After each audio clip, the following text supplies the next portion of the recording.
ಕನ್ನಡ ನಾಡಿನ ರಕ್ಷಣೆಗೆಂದು ಸಜ್ಜಾಗಿ ನಿಂತಿದೆ ಈ ಖಾಕಿ. ಕರ್ನಾಟಕದ ಪೊಲೀಸ್ ಎಂದರೆ ಭ್ರಷ್ಟರಿಗೆ ಬರುವುದು ಭೀತಿ.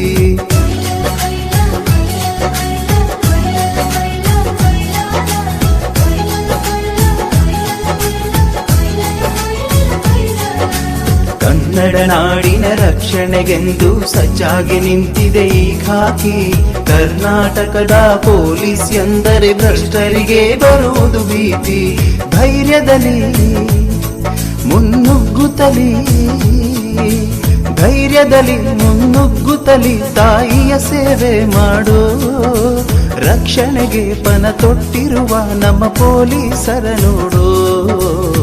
ಪ್ರಾಣ ಹಂಗು ತ್ಯಜಿಸಿ ಮಾಡೋ ಸೇವೆ ದೊಡ್ಡದು. ತಾಯಿ ಸೇವೆ ಮಾಡೋ ಇವರ ಬದುಕೆ ದೊಡ್ಡದು. ಕನ್ನಡ ನಾಡಿನ ರಕ್ಷಣೆಗೆಂದು ಸಜ್ಜಾಗಿ ನಿಂತಿದೆ ಈ ಖಾಕಿ. ಕರ್ನಾಟಕದ ಪೊಲೀಸ್ ಎಂದರೆ ಭ್ರಷ್ಟರಿಗೆ ಬರುವುದು ಭೀತಿ.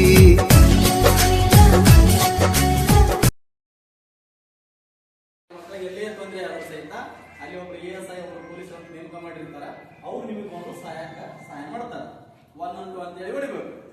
ಮಕ್ಕಳ ಸಹಾಯವಾಣಿ ಅಂತೇಳಿ ಬರುತ್ತ 1098 ಅಂತೇಳಿ ಅದು ಕೊಡಿದ್ರೆ ನಿಮ್ಗೆ ಸಂಬಂಧಪಡುವಂತ ಮಕ್ಕಳಿಗೆ ಎಲ್ಲಿ ತೊಂದರೆ ಆಗುತ್ತಲ್ಲ ಅದರಲ್ಲಿ ಸಹಾಯ ಮಾಡುವಂತ ಒಂದು ಸಂಖ್ಯೆ, ಪೊಲೀಸ್ ಕ್ರಮ ಸಂಖ್ಯೆ. ನೋಡಿ ಅಲ್ಲಿ ಮಾಡಿ ಅವ್ರಿಗೆ ಮ್ಯಾಚ್ ಆಗುತ್ತೆ ಅಂತ ನೋಡ್ತಾರ. ಏನಾದ್ರು ರೌಡಿ ಶೀಟರ್ ಅದಾರ, ಅಲ್ಲೇನ ಗಲಾಟೆ ಮಾಡ್ಬೋದು ಎಲ್ಲ ನೋಡ್ಕೊಂಡಿಗೈತೆ ಅವ್ರು ಮಾಡಿರುವಂತ ಕೆಲಸ.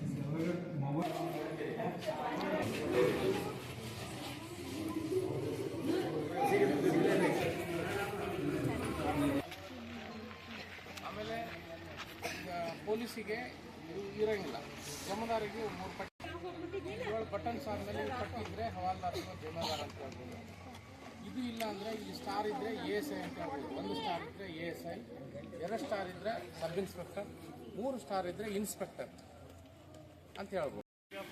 ಭಾಳ ಕಡಿಮೆ ಹೋಗೋದು. CL ಅಂತ 15 ದಿನ ಹೋಗ್ತೀವಿ. ಅಂದರೆ ಒಂದೇ ಸಲಕ್ಕೆ 15 ದಿನ ಕೊಡೋಂಗಿಲ್ಲ, 2 ದಿನ 3 ದಿನ 1 ದಿನ ಹಿಂಗೆ ಕೊಡ್ತಾರೆ.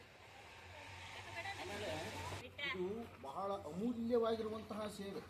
ಇವರು ಸಾಹೇಬ್ರು ಹೇಳ್ತಾರ ಏನಂದ್ರೆ ನಮಗೆ ಈಗ ಒಂದು ವಾರದಲ್ಲಿ 1 ದಿನ ರಜೆ ಇದೆ, ಅವು ಸಿಗಂಗಿಲ್ಲ.